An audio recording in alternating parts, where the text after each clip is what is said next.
तरह के हुण दिन चलते पे आ, मौसम चेंज होण डिया वा। अलर्जी, खांसी, गले की सोज या फेफड़ियां च रेशा ਜਾਂ ਜ਼ੁਕਾਮ, ਕਬਜ਼, ਬੀਪੀ ਵੱਧਦਾ ਘਟਦਾ, ਅਲਰਜੀ, ਇਹ ਨੁਸਖਾ ਬਹੁਤ ਵਧੀਆ ਵਾ। ਦੋਸਤੋ, ਇਸ ਵੀਡੀਓ ਦੇ ਵਿੱਚ ਆਯੁਰਵੈਦਿਕ ਦਾ ਇੱਕ ਬੜਾ ਉੱਚ ਦਰਜੇ ਦਾ ਮੰਨਿਆ ਪ੍ਰਮੰਨਿਆ ਨੁਸਖਾ ਦੱਸਣ ਲੱਗਾ ਵਾਂ ਤੁਹਾਨੂੰ।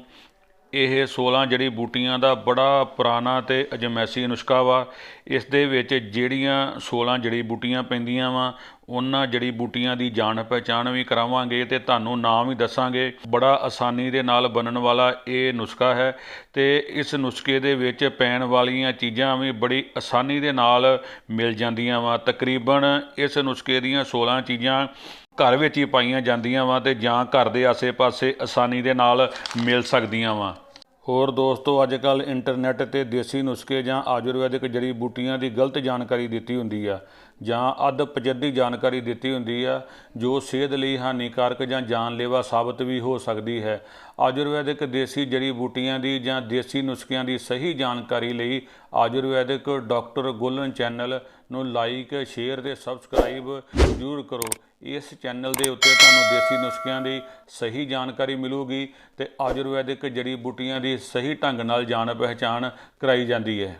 ਇਹ ਬਹੁਤ ਵਧੀਆ ਨੁਸਖਾ ਵਾ। ਇਸ ਦੀ ਵਰਤੋਂ ਦੇ ਨਾਲ, ਜਿਸ ਤਰ੍ਹਾਂ ਕਿ ਹੁਣ ਮੌਸਮ ਚੇਂਜ ਹੋਣ ਡਿਆ ਵਾ ਜਾਂ ਅੱਜ ਕੱਲ੍ਹ ਵਾਇਰਸ ਜਾਂ ਵਾਇਰਲ ਇਹ ਚੱਲ ਰਿਹਾ ਵਾ, ਬਹੁਤ ਵਧੀਆ ਔਸ਼ਧੀ ਆ। ਇਹ ਵਾਇਰਲ ਨੂੰ ਵੀ ਕੰਟਰੋਲ ਕਰਦਾ ਵਾ ਅਤੇ ਵਾਇਰਸ ਨੂੰ ਵੀ ਸਰੀਰ ਦੇ ਵਿੱਚੋਂ ਖਤਮ ਕਰ ਦਿੰਦਾ ਵਾ।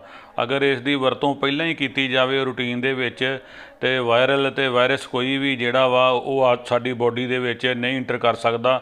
ਹੁਣ ਤੁਹਾਨੂੰ ਇਹ 16 ਜੜੀ ਬੂਟੀਆਂ ਦਾ ਨਾਂ ਦੱਸਦੇ ਹਾਂ, ਨਾਲੇ ਤੁਹਾਨੂੰ ਇਹਨਾਂ ਦੀ ਜਾਣ ਪਹਿਚਾਣ ਕਰਾਉਣੇ ਆ, ਨਾਲੇ ਤੁਹਾਨੂੰ ਦੱਸਦੇ ਹਾਂ ਕਿ ਜਿਹੜੀਆਂ ਬਹੁਤ ਪੈਸਾ ਲਾ ਕੇ ਬਿਮਾਰੀਆਂ ਨਹੀਂ ਠੀਕ ਹੁੰਦੀਆਂ, ਇਸ ਮਾਮੂਲੀ ਜੀਆਂ ਜੜੀ ਬੂਟੀਆਂ ਕਿਸ ਤਰ੍ਹਾਂ ਉਹਨਾਂ ਬਿਮਾਰੀਆਂ ਨੂੰ ਜੜ੍ਹ ਤੋਂ ਠੀਕ ਕਰ ਦਿੰਦੀਆਂ ਵਾ। ਦੋਸਤੋ, ਇਸ ਨੁਸਖੇ ਨੂੰ ਚੰਗੀ ਤਰ੍ਹਾਂ ਸਮਝਣ ਲਈ ਅਤੇ ਇਸ ਨੁਸਖੇ ਦੀ ਜਾਣ ਪਹਿਚਾਣ ਲਈ ਵੀਡੀਓ ਨੂੰ ਐਂਡ ਤੱਕ ਜ਼ਰੂਰ ਦੇਖਣਾ। ਹਰਬਲ ਸਵਾਸ ਕਾੜਾ ਇੱਕ ਬਹੁਤ ਵਧੀਆ ਨੁਸਖਾ ਵਾ। ਅੱਜ ਬੜਾ ਵਧੀਆ ਤੁਹਾਨੂੰ ਨੁਸਖਾ ਦੱਸਣ ਲੱਗਾ ਵਾਂ। ਇਸ ਨੁਸਖੇ ਦਾ ਨਾਮ ਆ ਹਰਬਲ ਸਵਾਸ ਕਾੜਾ। ਇਸ ਤਰ੍ਹਾਂ ਕਿ ਹੁਣ ਦਿਨ ਚੱਲਦੇ ਪਏ ਆ, ਮੌਸਮ ਚੇਂਜ ਹੋਣ ਡਿਆ ਵਾ। ਅਲਰਜੀ, ਖਾਂਸੀ, ਗਲੇ ਦੀ ਸੋਜ ਜਾਂ ਫੇਫੜਿਆਂ 'ਚ ਰੇਸ਼ਾ ਜਾਂ ਜ਼ੁਕਾਮ, ਕਬਜ਼, ਬੀਪੀ ਵੱਧਦਾ ਘਟਦਾ, ਅਲਰਜੀ, ਇਹ ਨੁਸਖਾ ਬਹੁਤ ਵਧੀਆ ਵਾ। ਇਸ ਨੁਸਖੇ ਦੇ ਨਾਲ ਜਿਹੜੀਆਂ ਆਪਣੇ ਸਰੀਰ ਦੇ ਵਿੱਚ ਇਹ ਕੁਦਰਤੀ ਬਿਮਾਰੀਆਂ ਨਾਲ ਲੜਨ ਵਾਲੀਆਂ ਸ਼ਕਤੀਆਂ ਵਾ, ਉਹਨਾਂ ਨੂੰ ਵੀ ਤਾਕਤ ਮਿਲਦੀ ਆ। ਇਹਦੇ ਨਾਲ ਇਮਿਊਨਿਟੀ ਬੂਸਟ ਹੁੰਦੀ ਆ, ਲੀਵਰ ਨੂੰ ਵੀ ਤਾਕਤ ਮਿਲਦੀ ਆ। ਤੇ ਗਾਂ ਜਿਸ ਤਰ੍ਹਾਂ ਕਿ ਮੌਸਮ ਚੇਂਜ ਹੋਣ ਡਿਆ ਵਾ, ਸਰਦੀ, ਜ਼ੁਕਾਮ, ਅਲਰਜੀ ਹੋਵੇ ਕਿਸੇ ਵੀ ਤਰ੍ਹਾਂ ਦੀ, ਉਹਦੇ ਲਈ ਵੀ ਇਹ ਨੁਸਖਾ ਬਹੁਤ ਵਧੀਆ ਵਾ। ਜ਼ਿਆਦਾਤਰ ਖਾਂਸੀ ਵਾਲੀ ਦਵਾਈਆਂ ਦੇ ਵਿੱਚ ਅਲਕੋਹਲ ਪਾਈ ਜਾਂਦੀ ਆ, ਪੀਣ ਵਾਲੇ ਸਿਰਪ ਦੇ ਵਿੱਚ ਅਲਕੋਹਲ ਜਿਹੜੀ ਆ ਹਰ ਕਿਸੇ ਲਈ ਹਾਨੀਕਾਰਕ ਹੈ। ਇਹ ਆਯੁਰਵੈਦਿਕ ਨੁਸਖਾ ਵਾ, ਇਹਦੇ ਵਿੱਚ ਅਲਕੋਹਲ ਨਾਂ ਦੀ ਕੋਈ ਚੀਜ਼ ਨਹੀਂ ਗੀ। ਆਮ ਜੜੀ ਬੂਟੀਆਂ ਵਾ ਤੇ ਆਮ ਹੀ ਲੱਭਣ ਵਾਲੀਆਂ ਵਾ। ਜ਼ਿਆਦਾਤਰ ਇਹ ਜੜੀ ਬੂਟੀਆਂ ਆਪਣੇ ਘਰ ਦੇ ਵਿੱਚ ਹੀ ਪਾਈਆਂ ਜਾਂਦੀਆਂ ਵਾ ਜਾਂ ਆਪਣੇ ਆਸੇ-ਪਾਸੇ ਪਾਈਆਂ ਜਾਂਦੀਆਂ ਵਾ। ਬੜੀ ਆਸਾਨੀ ਦੇ ਨਾਲ ਇਹ ਨੁਸਖਾ ਬਣ ਜਾਂਦਾ ਵਾ। ਹਰਬਲ ਸਵਾਸ ਕਾੜਾ ਬਹੁਤ ਵਧੀਆ ਔਸ਼ਧੀ ਆ। ਬਹੁਤ ਸਾਰੀਆਂ ਬਿਮਾਰੀਆਂ ਇਹਦੇ ਨਾਲ ਨਾਸ ਹੋ ਜਾਂਦੀਆਂ ਵਾ। ਹਰ ਕੋਈ ਸੱਜਣ ਹਰਬਲ ਸਵਾਸ ਕਾੜੇ ਦਾ ਫਾਇਦਾ ਉਠਾ ਸਕੇ। ਵੀਡੀਓ ਨੂੰ ਲਾਈਕ, ਸ਼ੇਅਰ ਤੇ ਚੈਨਲ ਨੂੰ ਸਬਸਕ੍ਰਾਈਬ ਜ਼ਰੂਰ ਕਰੋ। ਇਹ ਹਰਬਲ ਸਵਾਸ ਕਾੜਾ ਤੁਸੀਂ ਆਪ ਵੀ ਤਿਆਰ ਕਰ ਸਕਦੇ ਜੋ। ਅਗਰ ਕਿਸੇ ਸੱਜਣ ਨੇ ਨਹੀਂ ਆਪ ਤਿਆਰ ਕਰਨਾ, ਸਾਡੇ ਕੋਲੋਂ ਬਣਿਆ ਲੈ ਸਕਦਾ ਵਾ। ਬੜੀ ਸਸਤੀ ਔਸ਼ਧੀ ਆ, ਕੋਈ ਜ਼ਿਆਦਾ ਮਹਿੰਗੀ ਨਹੀਂ ਇਹ ਹੈਗੀ, ਕੋਈ ਵੀ ਤਿਆਰ ਕਰ ਸਕਦਾ ਵਾ।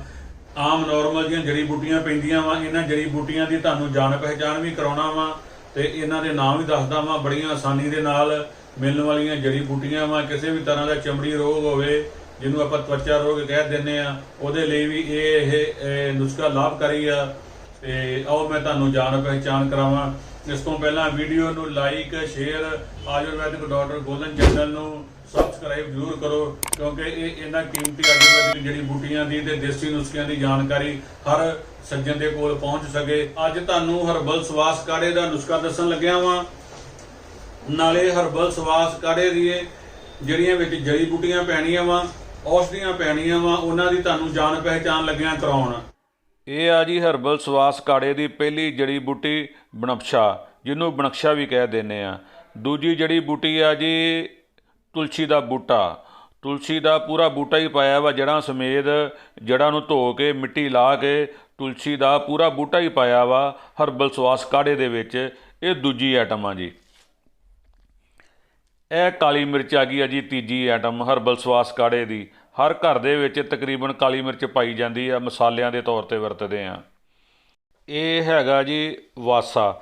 ਵਾਸਾ ਸਫੈਦ ਵੀ ਹੁੰਦਾ ਵਾ ਤੇ ਵਾਸਾ ਕਾਲਾ ਵੀ ਹੁੰਦਾ। ਜੇ ਦੋਵੇਂ ਮਿਲ ਜਾਂਦੇ ਆ ਦੋਵੇਂ ਪਾ ਲਓ, ਜੇ ਇੱਕ ਮਿਲ ਜਾਂਦਾ ਇੱਕ ਪਾ ਲਓ। ਇਹ ਹੈਗੀ ਆ ਜੀ ਅਮਲਤਾਸ। ਅਮਲਤਾਸ ਦੇ ਫਲ ਕੱਟ ਕੇ ਸੁਕਾ ਕੇ ਪਾਏ ਆ। ਜਿਹੜੇ ਲੰਮੇ ਲੰਮੇ ਅਮਲਤਾਸ ਨੂੰ ਲੱਗੇ ਹੁੰਦੇ, ਅਮਲਤਾਸ ਉਹ ਹੁੰਦੇ ਜਿਹਨੂੰ ਪੀਲੇ ਪੀਲੇ ਫੁੱਲ ਲੱਗਦੇ ਆ। ਇਹ ਹੈਗਾ ਜੀ ਭ੍ਰਿੰਗਰਾਜ। ਇਹ ਭ੍ਰਿੰਗਰਾਜ ਆ ਜਿਹੜਾ ਨਮੀ ਵਾਲੀਆਂ ਥਾਵਾਂ 'ਤੇ ਆਮ ਪਾਇਆ ਜਾਂਦਾ ਵਾ। ਇਹ ਲਸੂੜੀ ਆ ਜੀ, ਜਿਹਨੂੰ ਆਪਾਂ ਲਸੂੜਾ ਵੀ ਕਹਿ ਦਿੰਦੇ ਆ, ਲਸੂੜੀ ਵੀ ਕਹਿ ਦਿੰਦੇ ਆ। ਵੈਸੇ ਲਸੂੜਾ ਵੱਖਰਾ ਹੁੰਦਾ ਦਰਖਤ। ਇਹ ਹੈਗਾ ਜੀ ਭੂਮੀ ਆਮਲਾ।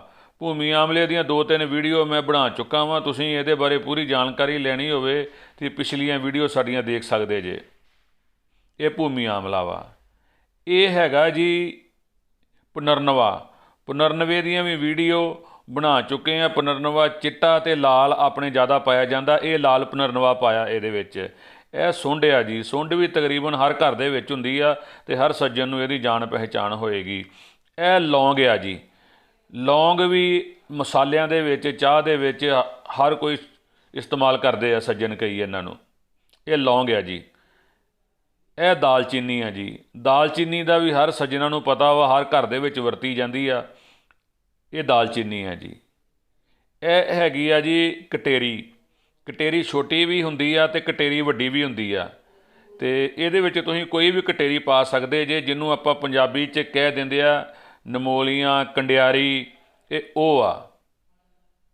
ਇਹ ਵੀ ਹਰਬਲ ਸਵਾਸ ਕਾੜੇ ਦੇ ਵਿੱਚ ਪੈਂਦੀ ਆ ਜੀ। ਇਹ ਆ ਜੀ ਛੋਟੀ ਪੀਪਲੀ। ਇਹਨੂੰ ਛੋਟੀ ਮੱਗ ਵੀ ਕਹਿ ਦਿੰਦੇ ਆ। ਵੱਡੀ ਪੀਪਲੀ ਵੀ ਹੁੰਦੀ ਆ, ਮਤਲਬ ਵੱਡੀ ਮੱਗ। ਛੋਟੀ ਪੀਪਲੀ ਨੂੰ ਜ਼ਿਆਦਾ ਨੁਸਖਿਆਂ ਦੇ ਵਿੱਚ ਇਸਤੇਮਾਲ ਕੀਤਾ ਜਾਂਦਾ ਵਾ। ਵੈਸੇ ਮਸਾਲਿਆਂ ਦੇ ਤੌਰ 'ਤੇ ਵੀ ਇਸਤੇਮਾਲ ਕੀਤਾ ਜਾਂਦਾ ਵਾ ਮੱਗ ਨੂੰ। ਇਹ ਆ ਜੀ ਮਲੱਠੀ। ਮਲੱਠੀ ਦਾ ਤਕਰੀਬਨ ਹਰ ਸੱਜਣ ਨੂੰ ਪਤਾ ਹੀ ਆ ਵੀ ਮਲੱਠੀ ਦੇ ਵਿੱਚ ਕੀ ਕੀ ਗੁਣ ਹੁੰਦੇ ਆ। ਬਹੁਤ ਗੁਣ ਹੁੰਦੇ ਆ ਮਲੱਠੀ ਦੇ ਵਿੱਚ। ਇਹ ਵੀ ਹਰਬਲ ਸਵਾਸ ਕਾੜੇ ਦੇ ਵਿੱਚ ਪੈਂਦੀ ਆ। ਬਹੁਤ ਵਧੀਆ ਚੀਜ਼ਾਂ ਅਤੇ ਆਮ ਮਿਲਣ ਵਾਲੀਆਂ ਪੈਂਦੀਆਂ। ਆ ਜੀ ਤੇਜ ਪੱਤਾ ਵਾ। ਤੇਜ ਪੱਤੇ ਦਾ ਵੀ ਹਰ ਸੱਜਣ ਨੂੰ ਪਤਾ ਵਾ। ਇਹ ਆ ਜੀ ਹਰਬਲ ਸਵਾਸ ਕਾੜੇ ਦੀਆਂ ਚੀਜ਼ਾਂ। ਹਰਬਲ ਸਵਾਸ ਕਾੜੇ ਦੀਆਂ 16 ਚੀਜ਼ਾਂ। ਜਦੋਂ ਵੀ ਇਹ ਨੁਸਖਾ ਤਿਆਰ ਕਰਨਾ ਵਾ, ਇਹ ਸਾਰੀਆਂ ਔਸ਼ਧੀਆਂ ਬਰਾਬਰ ਲੈਣੀਆਂ, ਹਮ ਵਜਨ ਲੈਣੀਆਂ ਵਾ। ਮਤਲਬ ਕਿ ਇਹਨਾਂ ਚੀਜ਼ਾਂ ਦਾ ਵਜਨ ਇੱਕੋ ਜਿਹਾ ਹੋਵੇ ਅਤੇ ਫਿਰ ਹਰਬਲ ਸਵਾਸ ਕਾੜਾ ਤੁਹਾਡਾ ਬਣ ਜਾਣਾ ਜੀ। ਹਰਬਲ ਸਵਾਸ ਕਾੜੇ ਦੇ ਬਾਰੇ ਤੁਹਾਨੂੰ ਸਾਰਾ ਕੁਝ ਦੱਸਦਾ ਵਾਂ। ਇਹਨੂੰ ਕਿਸ ਤਰ੍ਹਾਂ ਬਣਾਉਣਾ ਵਾ, ਕਿਸ ਤਰ੍ਹਾਂ ਇਹਨੂੰ ਵਰਤਣਾ ਵਾ, ਕਿਸ ਤਰ੍ਹਾਂ ਇਹਨੂੰ ਪੀਣਾ ਵਾ, ਕਿੰਨੀ ਇਹਦੀ ਡੋਜ਼ ਲੈਣੀ ਆ, ਤੇ ਸਾਰਾ ਕੁਝ ਇਹਦੇ ਬਾਰੇ ਮੈਂ ਤੁਹਾਨੂੰ ਦੱਸਦਾ ਵਾਂ। ਬੜੀ ਆਸਾਨੀ ਦੇ ਨਾਲ ਸਮਝਣ ਵਾਲੀ ਇਹ ਚੀਜ਼ ਆ। ਮੈਂ ਤੁਹਾਡਾ ਮਿੱਤਰ ਡਾਕਟਰ ਤਰਸੇਮ ਸਿੰਘ ਗੋਲਨ। ਤੁਸੀਂ ਦੇਖ ਰਹੇ ਜੇ ਆਯੁਰਵੈਦਿਕ ਡਾਕਟਰ ਗੋਲਨ ਚੈਨਲ।